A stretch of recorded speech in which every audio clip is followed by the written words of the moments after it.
Hello दोस्त, मैं आप लोग के सामने एक कहरवा गीत सुनाने जा रही हूँ। अच्छा लगेगा तो हमारे वीडियो को लाइक सब्सक्राइब शेयर जरूर करिएगा। कमेंट बॉक्स में बताइएगा हमारा गीत कैसा लगे।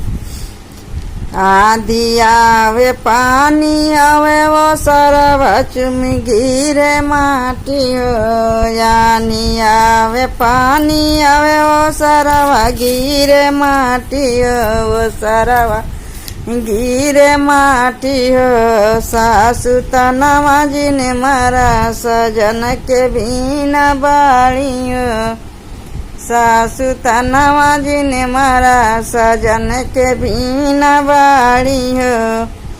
सोने की थाली में जेवना परोसलो, सोने की थाली में जेवना परोसलो, जेवना न जेवना वो सरवा गिरे माटी हो, वो सरवा गिरे माटी हो। सासु तनवा जिन मारा सजन के बीना बाड़ी हो, सासु तनवा जिन मारा सजन के बीना बाड़ी हो। आधी आवे पानी आवे ओ सरवा मागिर माटी हो, यानी आवे पानी आवे ओ सरवा गिर माटी हो, ओ सरवा गिर माटी हो। जेठनी तनवा जिन मारा सजन के बीना बाड़ी हो, जेठनी तनवा जिन मारा सजन के बीना बाड़ी हो।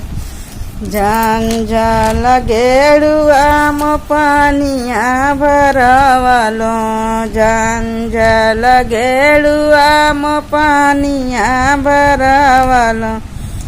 अरे पानिया न पियला ओ सरवा गिरे माटी हो, ओ सरवा गिरे माटी हो। जेठनी तनवा जिन मारा सजन के बीना बाड़ी हो, जेठनी तनवा जिन मारा सजन के बीना बाड़ी हो। आनी आवे पानी आवे ओ सरवा गिरा माटी हो, यानी आवे पानी आवे ओ सरवा गिरा माटी हो, ओ सरवा गिरा माटी हो। ननद तनवा जिन मारा सजन के बीना बाड़ी हो, ननद तनवा जिन मारा सजन के बीना बाड़ी हो। लवंगा इलायची कबीड़वा जोड़वालो, लवंगा इलायची कबीड़वा जोड़वालो। बीड़वा न कुचला ओ सरवा गिरा माटी हो, ओ सरवा गिरा माटी हो। ननद तनवा जिन मारा सजन के बीना बाड़ी हो, ननद तनवा जिन मारा सजन के बीना बाड़ी हो।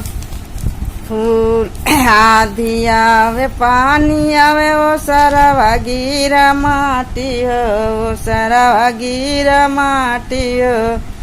देवर ताना जिन मारा सजन के बीना बाड़ी हो,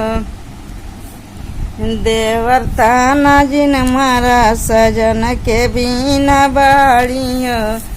फूला मो चुनी चुनी से जिया लगवालो, फूला मो चुनी चुनी से जिया लगवालो। अरे से जिया न सोवला ओ सरवा गिरा माटी हो, ओ सरवा गिरा माटी हो। देवर तनवा जनी मारा सजन के बीना बाटी हो, देवर तनवा जिन मारा सजन के बीना बाटी हो। आधी आवे पानी आवे ओ सरवा गिरा माटी हो, ओ सरवा गिरा माटी हो।